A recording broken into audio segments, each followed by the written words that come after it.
ఈ వేదిక మీద ఉన్న కలెక్టర్ గారికి, ఏడీఏ గారికి, మాజీ విభిన్న ప్రతిభావంతుల చైర్మన్, ప్రజెంట్ గ్రంథాలయ చైర్మన్ చేస్తున్నాడు. సోదరులారా, తెలుగుదేశం పార్టీ 53లో అధికారం వచ్చినాక శ్రీ సంక్షేమ శాఖ కింద ఈ విభిన్న ప్రతిభావంతుల శాఖ ఉండేది. ఈ రోజైనా సరే దివ్యాంగుల దగ్గరికి చేర్చినటువంటి ఏదైనా ఉందా తమ్ముళ్ళు? ఏదైనా ఉందా?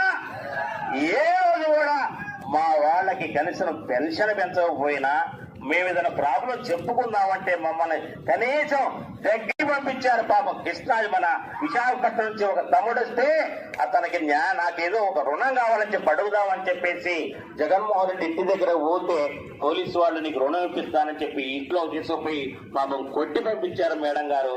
అటువంటి రాక్షస ప్రభుత్వానికి మా వాళ్ళు మొన్న ఎలక్షన్ లో చంద్రబాబు నాయుడు కోసం, చంద్రబాబు నాయుడు గారు 53 రోజులు జైల్లో ఉంటే మా దివ్యాంగులందరూ కూడా ఆయన కోసం, మా దేవుడిని మేము రక్షించు